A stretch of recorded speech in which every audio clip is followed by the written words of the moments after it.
सर्वांचं वेलकम। आज या ठिकाणी आपण आलो तर सर्वात प्रथम मी या ठिकाणी हेल्थची इन्फॉर्मेशन सांगणार आहे, म्हणजेच हेल्थची माहिती।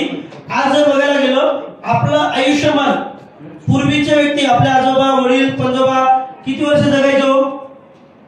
100 सहज जगायचे कोणी पण आपण आता किती वर्ष जगलो? बरं जगा त्यांनी 100 वर्ष जगायचे, आपण त्यांचेच मुलं तर आपण 60-70 का जगतो? हा बिंदास बरोबर आहे तुमचं, बोला। खाण्यापिण्याचा बदल, आणखी काय बरं? हवामानाचा बदल, राईट। आणखी पाणी दूषित, हवा दूषित। तुम्ही जे सांगितलं ते 100% बरोबर आहे। ते मी तेच सांगतोय, पूर्वीचं आणि आताचा काय बदल झाला? पूर्वी जे अन्न होतं ते प्युअर सेंद्रिय होतं, आता प्रत्येक अन्न हे केमिकल मध्ये येतं, केमिकल मध्ये आहे। केमिकल असल्यामुळं ते प्रॉब्लेम आहे। तर आजचं प्रत्येक अन्न हे केमिकल मध्ये आहे, त्यामुळं आपलं जीवनमान कमी झालं। आज तुम्ही मार्केटमध्ये सकाळपासून संध्याकाळपर्यंत जेवढे काही फळं खात असाल या अन्न खात असाल प्रत्येकामध्ये पेस्टिसाइड आहे। तुम्ही माना या न माना आहे प्रत्येकामध्ये। याच्यानंतर पूर्वी जर 20-30 वर्ष अगोदर जर आपण नदीमध्ये जर गेलो कुठल्याही नदीमध्ये सहज आपण पाणी पिलं असतं, पण आज गोदावरी नदीमध्ये जाऊन तुम्ही आंघोळ करू शकणार नाही, राईट? कारण पूर्वी पाणी पण स्वच्छ होतं, आता पाणी पण प्रदूषित आहे। यानंतर उरली हवा, पूर्वी हवा मोकळी राहायची। आज आपण नांदेड सारख्या सिटी मध्ये राहतो त्यामुळे आपल्याला जास्त पोल्युशनचा प्रभाव लक्षात येत नाही, पण हे जर आपण मेट्रो सिटी मध्ये जर गेलो, पुणे मुंबई सारख्या शहरामध्ये जर गेलो तर आपल्याला हवा शुद्ध मिळते का? नाही मिळत। तर याच्यामुळे काय झालेलं आहे, आपलं आयुष्य कमी झालेलं आहे। पूर्वी हॉस्पिटलची संख्या कमी होती आणि आजार पण कमी होते, आज हॉस्पिटल वाढले। तुमचे आजार वाढायला पाहिजे की कमी व्हायला पाहिजे? रेकॉर्डिंग। हॉस्पिटल जर वाढले तर तुमचे आजार कमी व्हायला पाहिजे ना, पण आज तुमचे हॉस्पिटल पण वाढले आणि आजार पण वाढले। का बरं? कारण हॉस्पिटल हे आजार कमी करायसाठी असतात का वाढवायसाठी असतात? कमी करायसाठी। मग आता काय झालं? वाढतात का? पूर्वी जर बघायला गेलं एक 40-50 वर्ष अगोदर हार्ट अटॅकने कोणी मरायचं नाही, कॅन्सरने कोणी मरायचं नाही, कुणाला शुगर पण नव्हती, कुणाला बीपी पण नव्हती। पण आज 30 वर्ष 35 वर्ष झाले की शुगर सुरू, बीपी सुरू, हार्टचे ब्लॉकेज सुरू। आपण म्हणतो तो व्यक्ती रात्री चांगला होता सकाळी आता झाला, ते रात्री चांगला होता का खरंच? नाही। एक हार्ट अटॅक सुरू होण्यासाठी त्या व्यक्तीचं ब्लॉकेज येण्यासाठी साधारणतः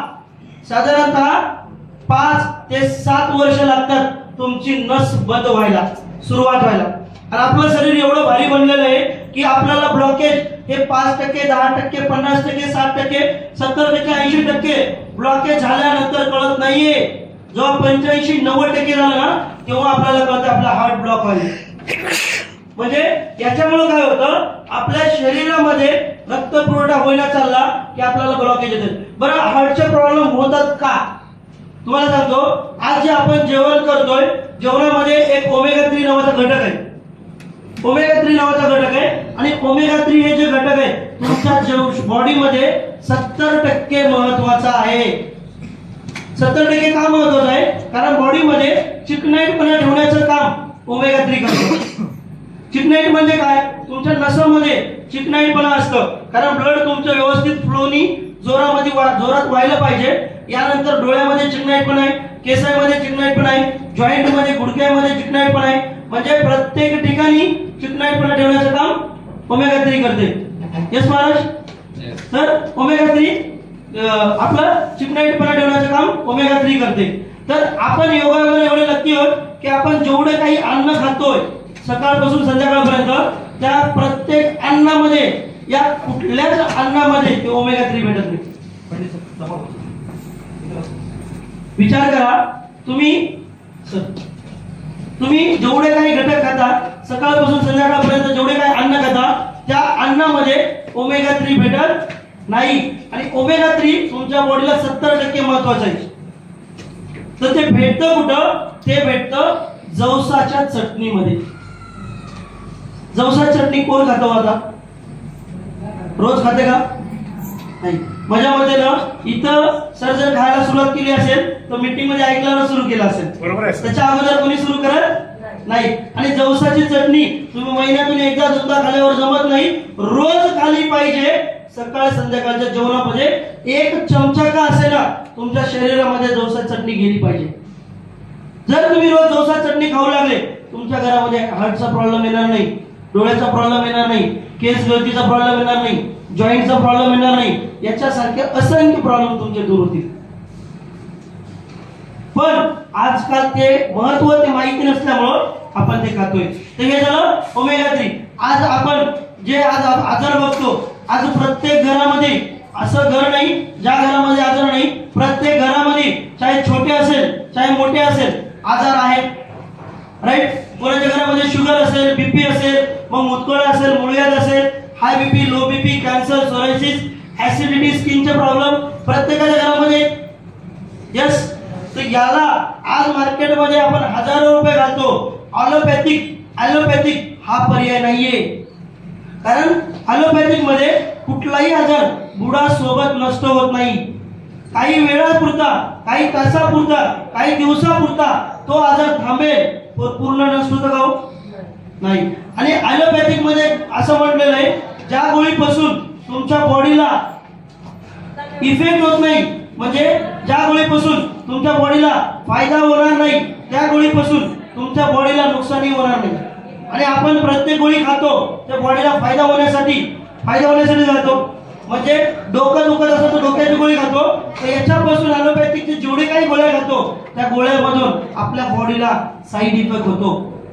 सगळ्यात पहिले साईड इफेक्ट म्हणजे त्या व्यक्तीच्या किडन्या डॅमेज व्हायला लागतात. शुगरवाला व्यक्ती, जर एखादा व्यक्ती शुगरवाला व्यक्ती असेल, त्या व्यक्तीला लक्षात ठेवा तुम्ही की तो व्यक्ती शुगरचा व्यक्ती कधीच शुगरने एक्सपायर होत नाही. तो व्यक्ती होतो बाकीचे ऑर्गन डॅमेज झाल्यामुळं. शुगर ज्या व्यक्तीला झाली त्या व्यक्तीचं लिव्हर जातं, गोळ्या खाऊ किडन्या जातात, त्याच्यानंतर डोळे जातात, त्याच्यानंतर तुमचे एक एक ऑर्गन जात राहतं. याच्यामुळं तो व्यक्ती हळूहळू बिमार पडत राहतो, आजारी पडत राहतो. आणि योगायोगाने आपल्या सर्वांसाठी आपल्याकडं ह्या सिस्टीमनं असं एक प्रोडक्ट आणलेलं आहे की मार्केटमध्ये 650 पेक्षा जास्त आजारावर हे रियांश अमृत ज्यूस हे प्रोडक्ट काम करतं. या प्रोडक्ट साठी एकदा जोरदार टाळ्या झाल्या पाहिजे.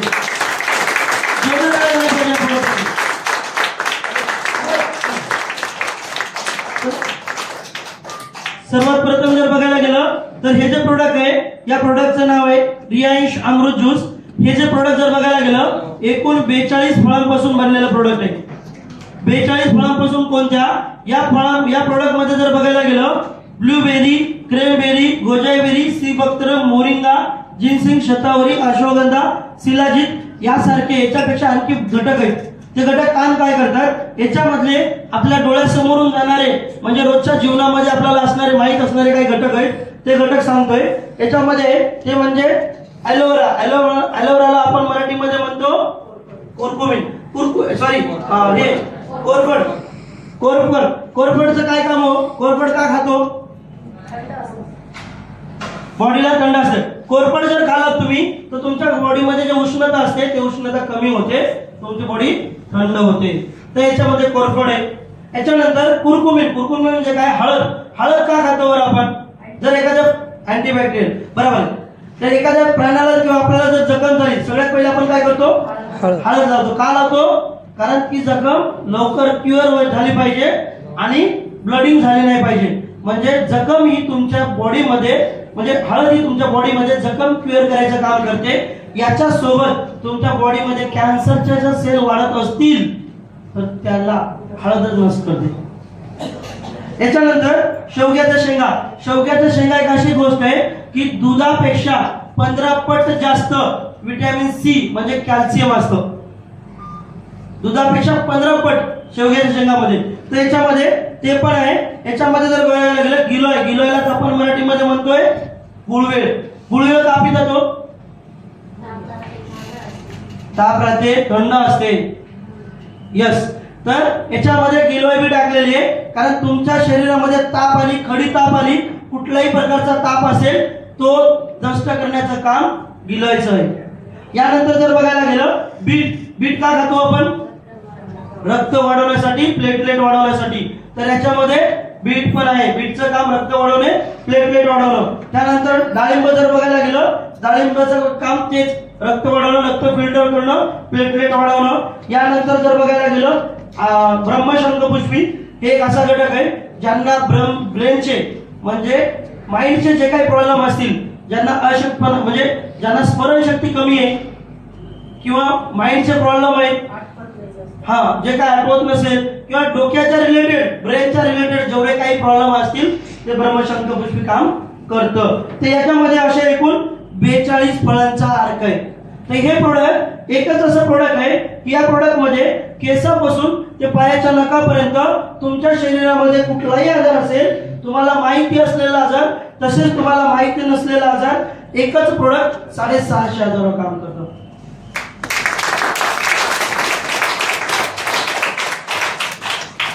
जर एखाद्या व्यक्तीला शुगर असेल ते प्रोडक्ट चालेल. शुगर, बीपी, मुतखडा, मूळव्याध, high BP, low BP, cancer, psoriasis, acidity, स्किनचा प्रॉब्लेम, यानंतर तुम्हाला माहिती असलेले आजार, माहिती नसलेले आजार, याच्यावरती एकच प्रोडक्ट काम करतं. याच्यासोबत जर एखाद्या व्यक्तीला वजन कमी करायचं असेल किंवा वजन वाढवायचं असेल, हेच प्रोडक्ट काम करतं. लेडीजचे प्रॉब्लेम असतील, हेच प्रोडक्ट काम करतं. तर असे जबरदस्त प्रोडक्ट आहे. परत एकदा या प्रोडक्ट साठी एकदा जोरदार टाळ्या वाजवा. प्रत्येक गुणामध्ये प्रोडक्ट दिलं पाहिजे, प्रत्येकाला गरजेचं असं प्रोडक्ट आहे. यानंतर नेक्स्ट प्रोडक्ट आहे ते म्हणजे फ्लेम पॉवर बूस्टर. जर एखादा व्यक्ती पॅरालिसिस असेल एखाद्या व्यक्तीच्या घरामध्ये, त्या व्यक्तीला हे अमृत ज्यूस आणि हे फ्लेम पॉवर बूस्टर जर दिलं, तो व्यक्ती कितीही जुना पॅरालिसिस झालेला असेल, ते व्यक्ती या प्रोडक्टनी आणि या प्रोडक्टनी कामाला लागेल, चालायला लागेल, इम्प्रूव्ह होत राहील. 3 ते 6 महिने जर दिलं तर तो व्यक्ती नॉर्मल होईल या प्रोडक्टच्या माध्यमातून. हे प्रोडक्ट काय करतं? तुमचं ब्लड पातळ करतं, ब्लड सर्क्युलेशन करतं आणि जे काही ब्लॉकेज असतील ते नील करायचं काम करतं. आणि या प्रोडक्टच्या माध्यमाने ओमेगा 3 याच्यामध्ये भरपूर प्रमाणामध्ये, ओमेगा 3, 6 नाही तर तुमच्या नळ्याच्या नसा जे कोरड्या पडल्यात ते पूर्ण ओल्या करायचं काम करतं किंवा चिकनाईपणा ठेवण्याचं काम ओमेगा 3 करतं. यानंतर नेक्स्ट प्रोडक्ट आहे ते म्हणजे लेडी लाईफ केअर. लेडीजचे जे काही प्रॉब्लेम असतील, पीसीओडी प्रॉब्लेम, कुठलाही प्रॉब्लेम असेल, आज हे लेडीज साठी वरदान आहे. आज जर मार्केटमध्ये जर बघायला गेलं, 10 लेडीजच्या मागं 8 लेडीजला कंपल्सरी प्रॉब्लेम आहे, पण कोणी कुणाला सांगत नाही. मग कुणाला मूळबाळ होत नसेल, कुणाला मंथली सायकल व्यवस्थित नसेल, कुणाला थायरॉइड असेल, कुणाला हार्मोन इम्बॅलन्स असतील, या कुणाला गर्भाशयाची गाठ काढायला सांगितली असेल, असा कुठलाही प्रॉब्लेम असेल, तुम्हाला माहिती असलेला आजार तसेच माहिती नसलेला आजार, हे प्रोडक्ट लेडी लाईफ केअर आणि अमृत ज्यूस द्या, 100% नाही 1000% त्यांना रिझल्ट येईल. हे प्रोडक्ट. यानंतर आपल्याकडे दुसरं एक प्रोडक्ट आहे आर्थोजी नावाचं. जर कुणाचे जॉईंट दुखत असतील, सेम यांच्यासारखंच आर्थोजी नावाचं प्रोडक्ट आहे. जर कुणाचे जॉईंट दुखत असतील तर त्या व्यक्तीला तुम्ही कंटिन्यू अमृत ज्यूस आणि आर्थोजी जर दिलं, त्या व्यक्तीचे जे काही गुडघ्याचे प्रॉब्लेम असतील, जॉईंटचे प्रॉब्लेम असतील, 1000% क्युअर होतील. आर्थोजी गुडघ्याचे प्रॉब्लेम होतात का? कारण का आपल्या बॉडीमध्ये आपल्या जॉईंट मध्ये कार्टिलेज आणि आर्थ्री नावाचं तेल असतं. आता कार्टिलेज म्हणजे काय? शरीरामध्ये जे जॉईंट मध्ये, प्रत्येक जॉईंट मध्ये आपल्या भाषेमध्ये गादी असते आणि ती टिकून ठेवण्यासाठी त्यामध्ये तेल पण असतं. तर गादी आणि तेल हे जर तुमचं व्यवस्थित असेल तर तुम्हाला चालता येतं, फिरता येतं. जर तुमच्या शरीरामध्ये गादी आणि तेल जर कमी झालं, त्यावेळेस तुम्हाला चालता येत नाही, कटकट वाजायला लागतं. बऱ्याचशा व्यक्तीचे एज झाल्यानंतर जॉईंट त्रास देतात, कटकट वाजतात. का वाजतात? कारण त्याचं कारण आहे की तुमच्या जॉईंट मधलं जे कार्टिलेज गादी असते ती गादी कमी झालेली आहे, फाटायला लागलेली आहे आणि तेल कमी झालं तर त्यामुळं तुमचे जॉईंट दुखायला लागतात. तर आपलं जे